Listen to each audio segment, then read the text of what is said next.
I hope you're doing well. And before I get started with today's topic, I do feel the need to apologize for my voice. I am just starting to recover from a very interesting flu. It's probably one of the worst flus I've encountered in a while. And the interesting thing about this illness is I believe I got a spiritual upgrade, for those who know what that is. So I woke up today and I was sort of on autopilot, guided to come here. And even with my sore throat and husky voice, to do a presentation to explain a little bit from I guess my own perspective, because that's pretty much the only perspective that I can offer or give. And you're allowed to take it, and you're also allowed to leave it. But I'm here to offer my perspective and sort of general guidance regarding the evolution that we are currently undergoing as a race, as a human species on this planet. Specifically, the topic I wanted to talk to you about today has to do with ascension. And that is not in the terms of being crowned as king or ascending into a position of power, though it might be viewed that way, but more of a spiritual ascension. Specifically, spiritual ascension, or ascension when it comes to the spiritual realm, not the religious. There is a difference because my understanding is in religion, ascension is also used in that realm. But I'm addressing it from more of a spiritual way or angle. And if there happens to be some form of intersection between the definitions and the stages and the steps and the meanings, well, then so be it. But I wanted to also differentiate between ascension and meditation. Generally speaking, there seems to be also a cross section between ascension and meditation. There's actually ascension meditation, and that's fine. The meditation might definitely help you ascend, but I do want to point out that there is a significant difference between ascending and meditating. There's quite a bit of people out there, especially considering that meditation has been exploited by us humans and commercialized and standardized and regulated and all the stuff that cheapens everything and turns it into some sort of mass production thing that is really just based on cookie cutter everything and money making. But there's quite a bit of meditation places, yoga places. I'm not going to name anything specific, nor am I generalizing. But since the meditation aspect of spirituality has been commercialized, I find that there's a lot of fakeness, that there's a lot of condescension from the so-called spiritual community. And there's a lot of false information being handed out, and not guidance, but almost just lack of guidance, honestly, from these places. Because this is my own assessment, I find that they tend to be driven based on money, not what is best for the collective, or not what is in service to humanity. When you start taking away from the true reason something was created, such as meditation or ascension, and you drain that aspect into finances and 3D gains, you lose the element of helping humanity. You lose that energy and it cheapens it. So I just wanted to get that out of the way. And there is a reason I'm saying this. And though it might sound self-serving, it actually is not.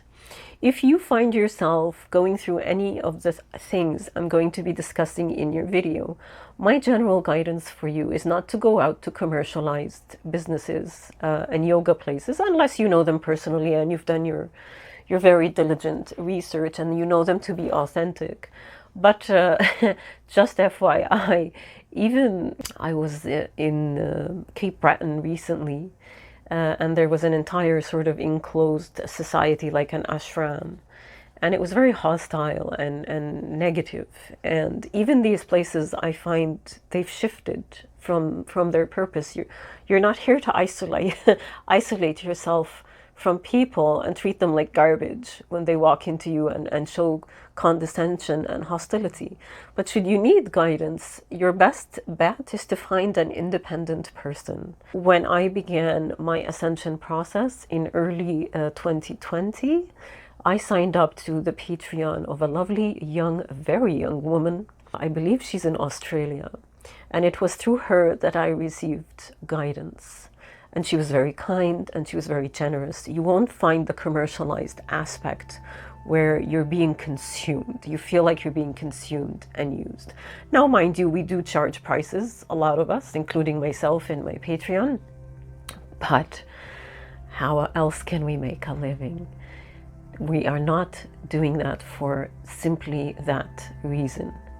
A lot of us are putting ourselves out there right now as crazy as others might see us, because we truly want to help guide people onto their own path.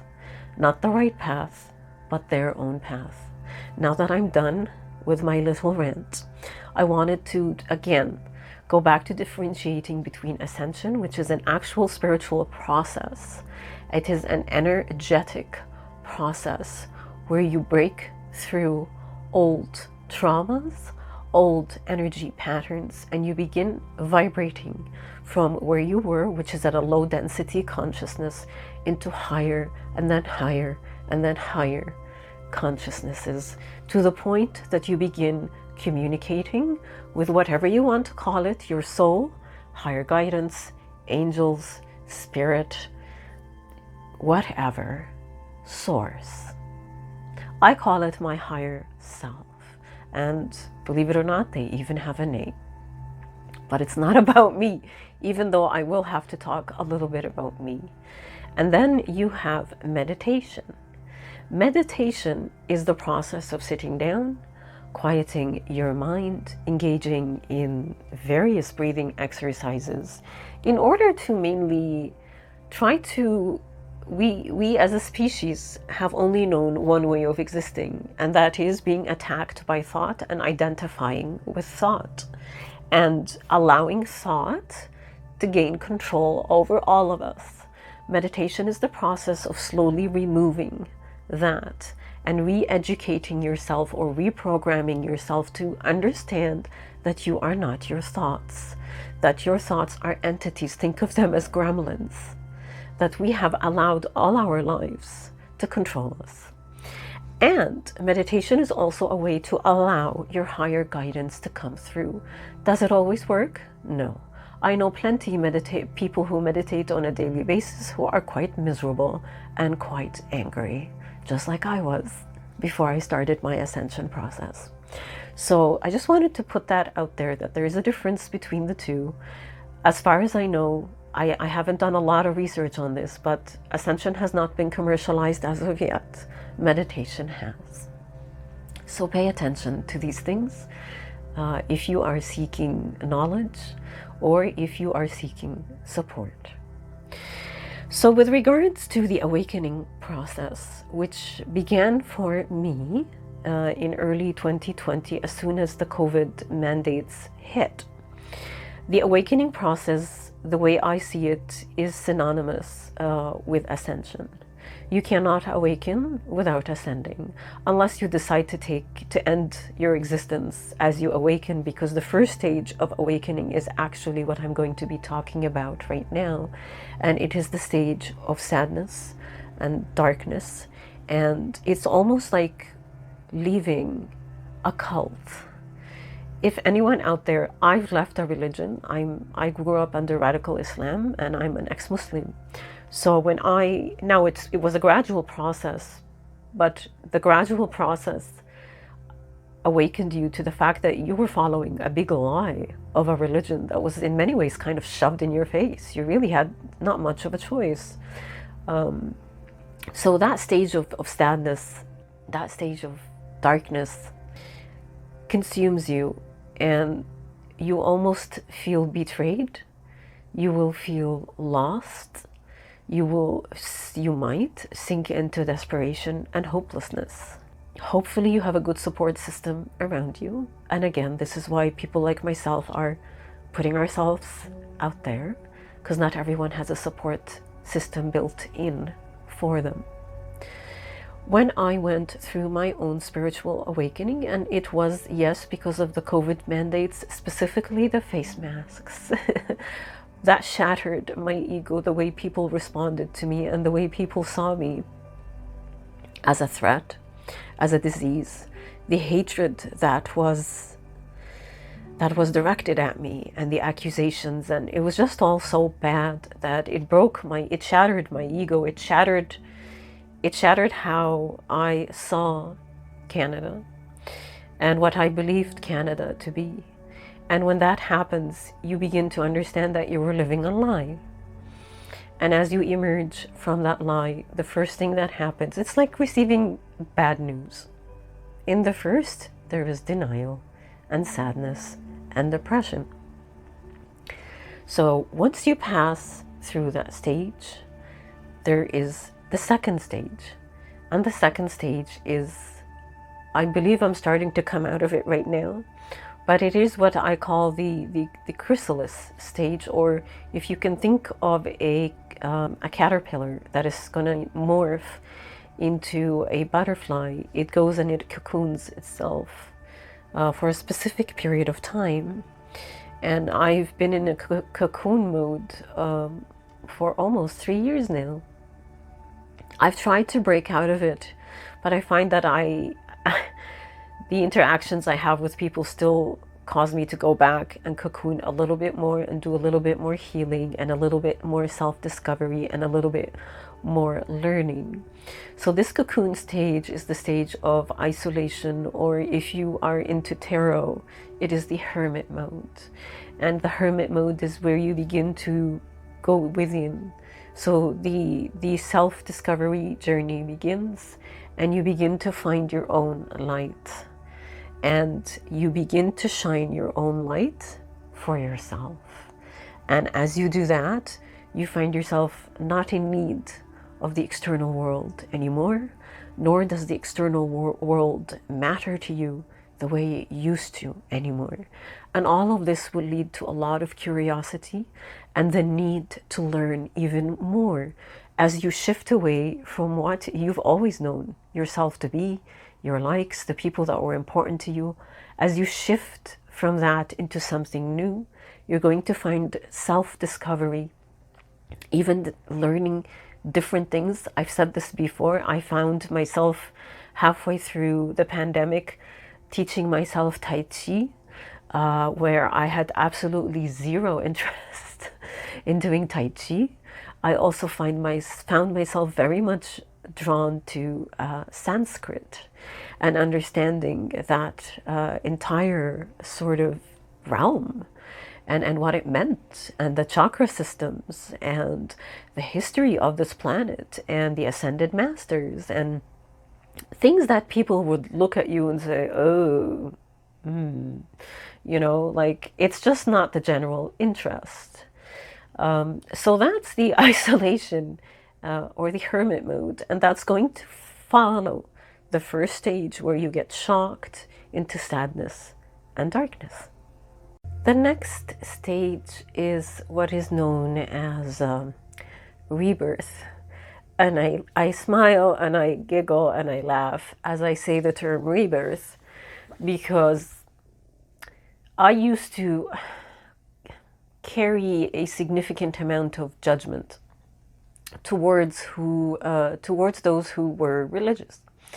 And whenever I would hear the term born again, whatever born again, whatever follows born again, I just, I couldn't help but think, you know, this is another commercialized thing going on here.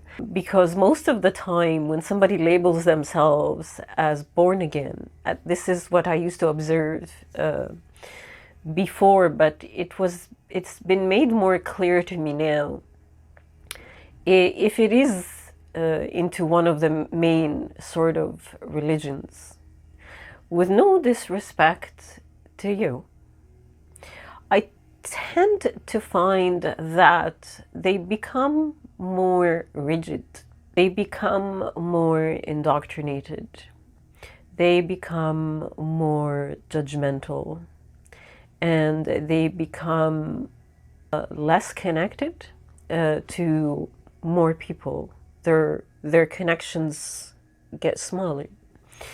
So I don't really want to associate any terms that I use here, because I have a high regards for spirituality, with old terms that are associated with old patterns of being that we have passed on throughout generations, centuries of patterns.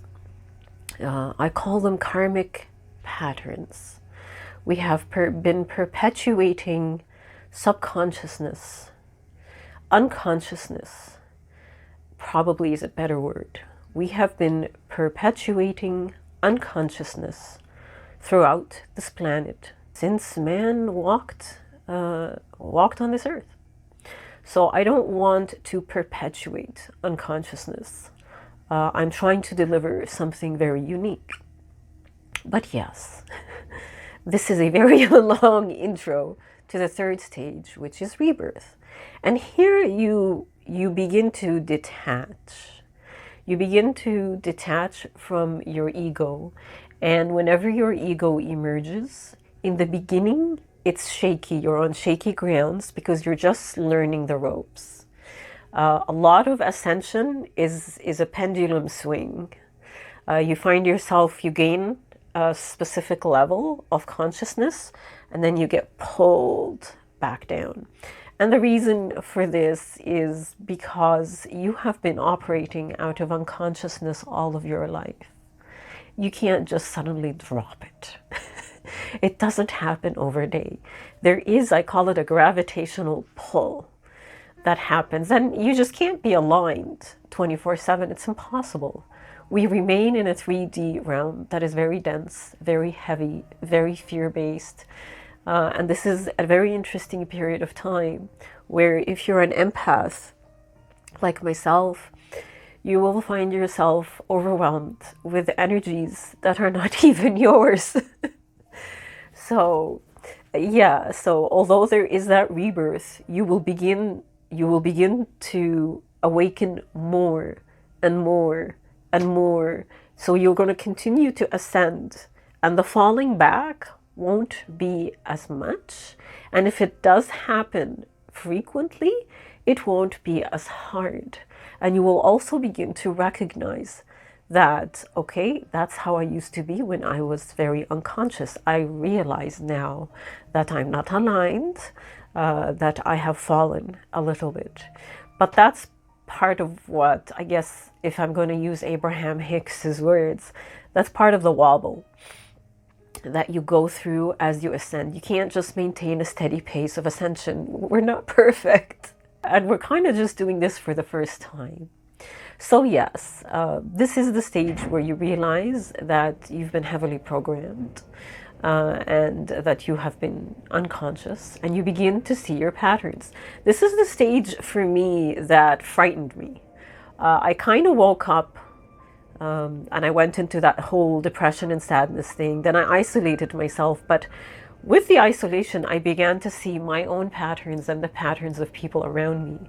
And I kid you not, till this day, this maintains the hardest thing for me to, this is why I don't socialize. It's not because I'm antisocial or judgmental. I actually, when I see people's patterns, part of me just wants to help them and spit out the pattern at them and tell them, look, this is where you're stuck in life. But you can't. You can't do that to people. You can't throw this on people. So I'm trying to balance out right now the part of me that wants to really help, and respecting that every person is on their own journey and their own path. And in many ways, who am I? Who am I to awaken anyone or to tell them anything about any pattern that they have when they are not ready? So yeah, once again, this is why you'll find plenty like myself putting ourselves out there with hopes that those who need us, who want our light, can have access to it, rather than come to you and shove our light in your face.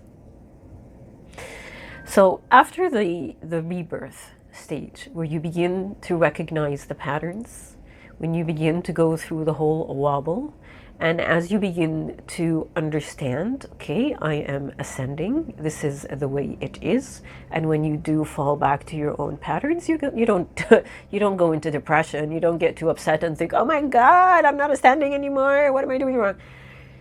You will begin to know that that's just the way it is.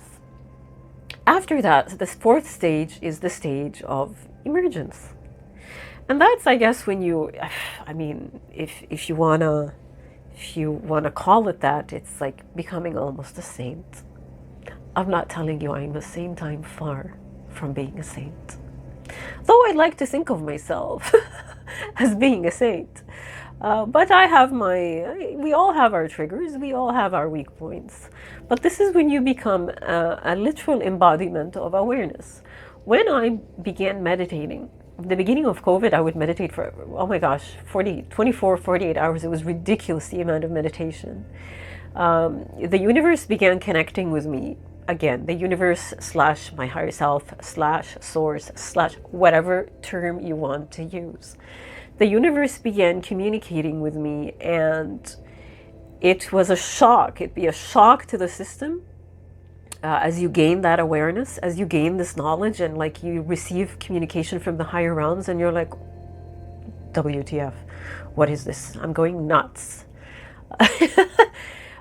You begin to actually, as you clear your blockages, as you clear your traumas, because that's all part of the process of raising your vibration, you begin to clear the channel. You literally become a clear channel for awareness or whatever entities from higher realms.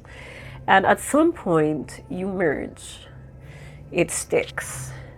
You no longer, like I still sometimes truly feel the need, and I can tell from the ringing in my ears, as crazy as that sounds, that I need to meditate and truly put aside a specific amount of time to connect with my guides.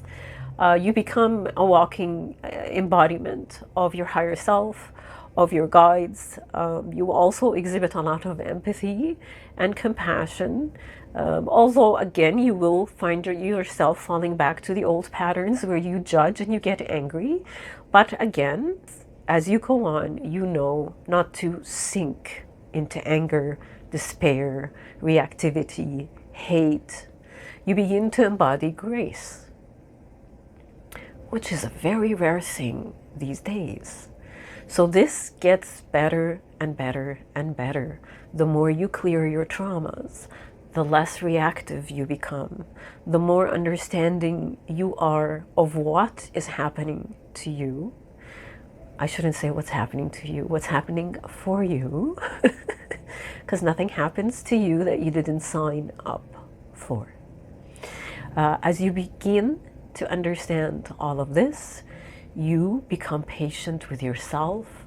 You exhibit compassion and empathy towards yourself first, as well as towards others. And you become graceful in your interactions, less reactive and less angry, less judgmental, less needing to protect yourself with low density energies such as fear and hate. The people around you will think you are literally cuckoo and have lost your mind. But that's actually also part of ascension. People begin to fall away from your life because we're not all on the same path. Not everyone is awakened. And as they fall away, you're actually making space for new. As you ascend energetically, because it's an endless game. I call it a game, but I mean, this world is a game. This earth is a game.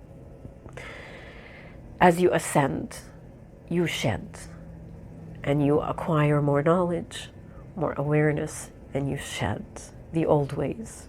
And when you shed the old ways, the people that liked you because of your old ways will shed too. So this is the hard part on a lot of people, because we don't really like losing things. Humans tend to like to get attached to everything around them. This is where we have learned to gain our, understand our self-worth by everything and everyone around us. So when you suddenly find yourself with no one and with nothing, like I have been for almost 3 years now, it's hard.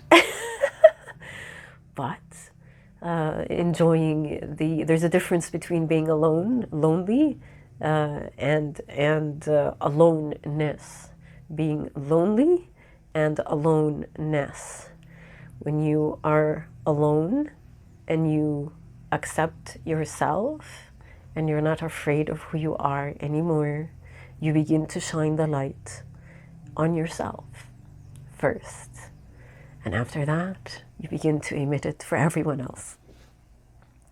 I'd like to also talk a little bit with you about the symptoms of ascension. In the beginning, and I'm going to use myself as an example here, you're going to find, I guess for me, it was the spontaneous Kundalini spiral that sort of broke off, and I felt it through my back.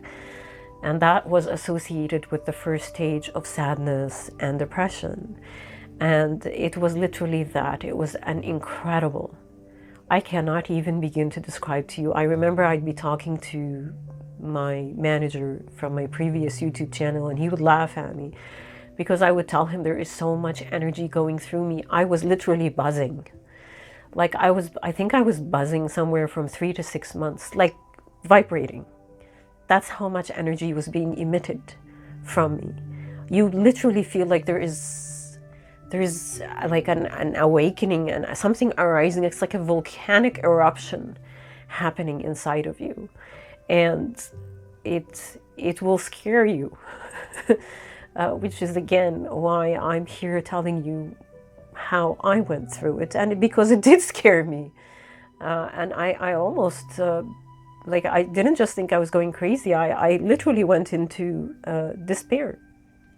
But thankfully, I had some support, and I also immediately began my research and found the lady that I was telling you about in Australia, where I subscribed to her Patreon. So find people who can help you. If you are exhibiting these symptoms, try not to judge. Try not to judge and sink into fear and despair, as difficult as it is. Try to be curious. Always become the observer. And always remember that though you are feeling all of this, are you still okay? It feels weird, but are you still okay? For me, the other thing that started to happen was the ringing in my ears. And a lot of people go to the doctor and they're bothered by it. And I did. I mean, I'm not going to tell you I didn't go to a doctor, because that's important and you have to exclude any physical or medical ailments. And it was excluded. But now I understand the ringing in my ears is guidance.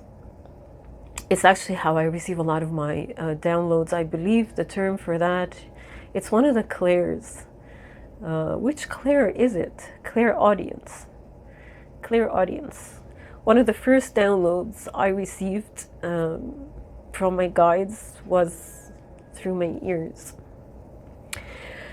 The other thing you'll see are patterns. And that's also scary, because patterns are essentially subtle energy.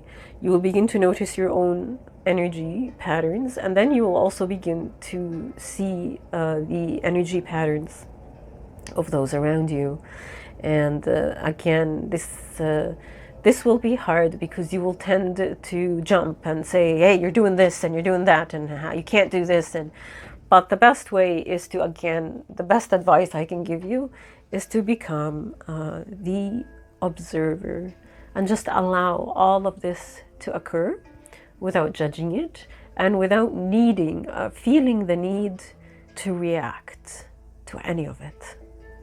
Another symptom that is worth discussing here is the general sense of disorientation. And again, people will begin to think you're not okay. You will begin to think you're not okay.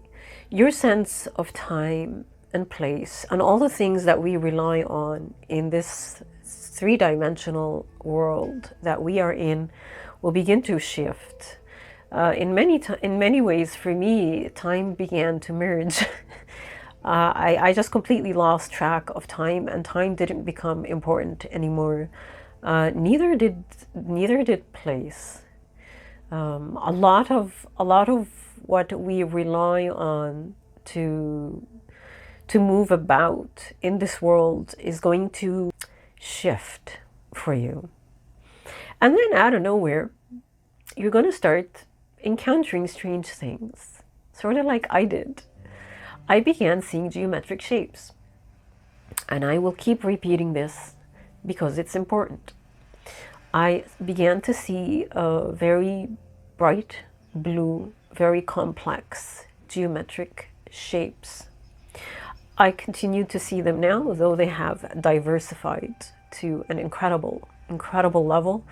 I can't even tell you the patterns that I see. And that will scare the bejesus out of you. You might think you're losing your mind. The other thing you'll begin to notice is you're going to encounter synchronicities. You'll be thinking about a person, and that person will suddenly call you. Or you'll begin to see numbers in repetitive patterns on license plates on your phone. The number would almost appear like it jumps at you, almost like something is trying to get your attention. For me, when I got my first download in my ear, the numbers that were delivered to me were 333. After that, it morphed into 3s, 6s, and 9s, which I believe are the Tesla numbers. You are welcome to look them up. I'm going to be talking about Tesla numbers, and I already have in my Patreon. The other thing is light patterns. That also happened to me when I spiritually woke up, probably somewhere between stages 1 and 2. Stages 1 and 2 is where you're gonna be sensing a lot of this because it's a shock. It comes as a shock, and the universe is literally trying to, hey, wake you up and communicate with you.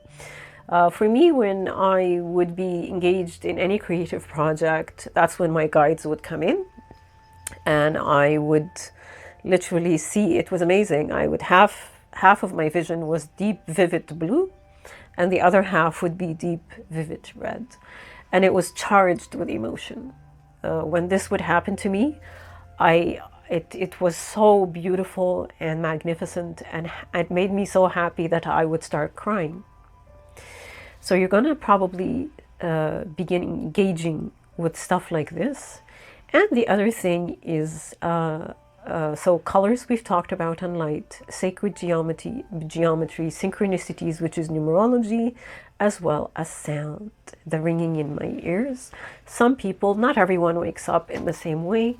Not everyone has their guides communicate with them in the same manner. I follow channelers and healers who literally hear their guides. They hear them. They talk to them.